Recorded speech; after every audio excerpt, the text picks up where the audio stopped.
tepuk tangan dong untuk Bung Rocky. Jadi tadi yang saya tangkap, pangan itu pertama buat kecukupan ya, bukan kelimpahan. Kecukupan tuh. Jadi konsep berkecukupan artinya yang dibutuhkan oleh tubuh biologis kita dipenuhi oleh alam.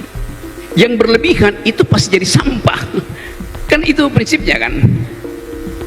Kita makan untuk sesuatu yang menghidupkan harapan bahwa besok kita akan makan tuh. Tapi kalau kita berpikir kita makan hari ini supaya minggu depan kita masih ada makan, maka kita timbun makanan. Begitu timbun makanan, fermentasi terjadi dalam 24 jam, dia langsung jadi sampah tuh. Nah, itu pengaturan itu bisa dibantu oleh teknologi itu. Wah, jumlah energi, kalori kita, protein berapa, supaya kita tidak mengambil melebihi yang disediakan oleh bumi. Nah, sekarang ada food estate macam-macam, tapi saya termasuk orang yang pengkritik food estate itu. Karena itu semacam arogansi terhadap alam itu. Alam memberi kita kesempatan untuk menikmati dengan cara yang beradab, tapi food estate itu bumi dipupuk segala macam tuh, dipakai teknologi dan berlebihan akhirnya tuh. Padahal misalnya pemerintah memang menginginkan ada stok pangan yang tersedia. Tetapi kalau stok pangan itu diwujudkan dengan cara merusak alam, maka alam akan marah pada kita kan. Saya tahu bahwa pemerintahan Pak Presiden Prabowo berupaya untuk menyiapkan kondisi dasar supaya ada ketersediaan pangan, ada ketersediaan protein. Tetapi sekali lagi kita tahu bahwa Indonesia punya begitu banyak varietas pangan, itu bukan beras aja tuh. Jadi mungkin itu yang bisa diunggulkan. Kita sibuk bikin food estate di Papua dan akan ada 20 juta hektar akan dibabat hutan itu. Sementara 2 jam terbang dari Papua ke arah Darwin, di situ ada Darwin itu adalah negara bagian paling utara dari Australia. 2 jam terbang dari Papua kita tiba di Darwin. Di Darwin ada penelitian tentang sagu. Lama-lama bahannya nggak ada karena sagunya dipapas di Papua kan. Jadi yang saya sebut sebagai keanekaragaman pangan itu lebih penting daripada satu monokultur pangan. Jadi kita juga mulai menganggap bahwa ya makan nasi itu kan ya kebutuhan orang kota tuh. Ya sedikit-sedikit kita boleh makan nasi. Tapi dari tadi saya makan hal-hal yang sebetulnya ditumbuhkan dari halaman rumah mak-mak. Kecantikan kakak moderator membuat Rocky Gerung terpesona dalam forum desa swasembada. Akademisi ini diundang untuk berbicara sebagai narasumber dalam acara tersebut. Kecantikan kakak moderator tidak menghalangi akademisi ini untuk tetap fokus dan santuy dalam mengkritisi penguasa dengan tajam. Tidak mungkin padi itu dari halaman rumah, tapi pangan yang tersedia di kita itu didasarkan pada keinginan kita untuk menghemat energi produktivitas kita sambil membayangkan bahwa hidup sehat itu adalah pertaruhan peradaban. Oke, boleh tepuk tangannya dong untuk Bung Rocky. Nah, jadi tadi itu salah satu untuk menikmati alam itu dengan memanfaatkan apa yang ada di alam. Jadi bukan menimbun gitu ya, Bung Rocky. Kalau menimbun itu tadi katanya sifat konsumerisme. Jadi bagaimana Bung, pemerintah itu bisa mengurangi dan menghilangkan kultur itu Bung? Karena memang sekarang ini tidak bisa disangkal, nyatanya kecepatan penyebaran informasi itu memang sulit untuk ditahan gitu. Tadi ada berita Pak Prabowo bertemu dengan Menteri Informasi Digital itu untuk mengatur kualitas informasi yang tiba terutama pada anak-anak muda. Kan kita tidak lihat lagi ada kecepatan berpikir anak-anak muda itu. Kalau dia nggak mampu berpikir cepat, dia tanya pada ChatGPT itu. Kalau dia tak mampu untuk berpikir mendalam, dia berupaya untuk mencari tahu. Nah, sebaiknya kita ingin supaya anak-anak muda ini memproduksi kuriositas, supaya kalau dia bertanya ke artificial intelligence, betul-betul pertanyaan yang mendalam. Yang kita sebut ChatGPT itu semacam tempat dikumpulkannya problem. Jadi kalau problem yang kita tanyakan, problem yang dangkal-dangkal, lama-lama ChatGPT bilang, oh ya Jawa Barat itu pertanyaannya dangkal. Itu artinya manusianya dangkal juga tuh.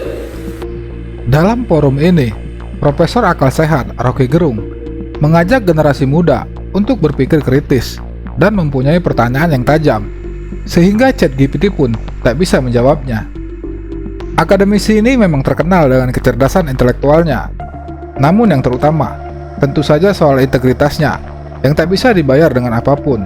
baik itu uang, kekuasaan, ataupun pesona dari kecantikan di dunia ini. Dan jangan pernah bandingkan intelektual dan integritas Rocky Gerung dengan buzzer RP ataupun Ternak Mulyono, karena itu bagaikan langit dan bumi, jauh. Jadi itu yang saya maksud, anak-anak muda desa itu ajukan pertanyaan yang berkualitas, tajam, supaya ChatGPT tidak bisa menjawab. Itu. Kalau bisa dijawab oleh ChatGPT itu artinya pertanyaan dangkal. Nah di situ kita belajar. Jadi saya kira itu baik buat kepala desa seluruh Indonesia. Ajarkan pada masyarakat baru kita, pada anak-anak muda kita, Gen Z itu untuk mengajukan pertanyaan yang paling fundamental itu. Misalnya, coba tanya pada ChatGPT, apa beda antara pohon dan sungai? ChatGPT pasti akan jawab secara gampang. Sungai itu menghidupkan pohon, karena itu sungai akan melalui akar-akar pohon. Kalau teman-teman kepala desa bilang tidak, bukan begitu. Sungai adalah apa yang mengalir melalui kapiler pohon. Jadi sungai apa yang naik ke atas pohon dan sisanya yang pergi ke laut.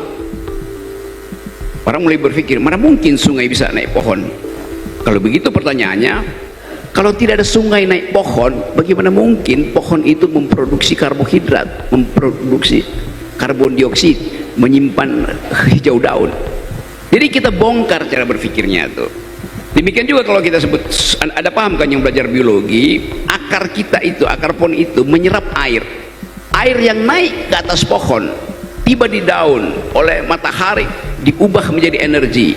Sisanya malam hari jatuh ke bumi. Lalu jadi sumber para sastrawan untuk membuat puisi bahwa embun pagi engkau telah selamatkan hidupku, karena semalam aku tak tahu panas apa yang ada di dadaku. Tumbuh inspirasi. Jadi kalau kita bilang setiap pohon adalah sungai, maka itu adalah pelajaran ekologi. Memotong pohon artinya membendung sungai, kan begitu cara berpikirnya yang tidak diajarkan di sekolah-sekolah. Tapi justru dengan itu kita provokasi millennials ini untuk berpikir alternatif. Saya kira itu yang penting, dan saya tahu bahwa kita kerajingan artificial intelligence, kita keranjingan kuota untuk main internet, tetapi sekali lagi kita harus memanfaatkan itu untuk menumbuhkan pengetahuan-pengetahuan baru, termasuk pengetahuan-pengetahuan yang timbul dari kalau saya misalnya jadi petani, artinya saya melatih kesabaran saya untuk menunggu panen. Sapi yang ada di kandang itu buat anak kota itu sesuatu yang menjijikkan. Tapi kalau diterangkan pada mereka bahwa Anda minum susu yang Anda beli di supermarket datang dari sapi di desa Sumedang, anak-anak kota itu mulai berpikir, oke, kalau begitu asal usul saya adalah desa di mana becek dan kotoran itu bukan dianggap sebagai sesuatu yang menjijikkan tuh.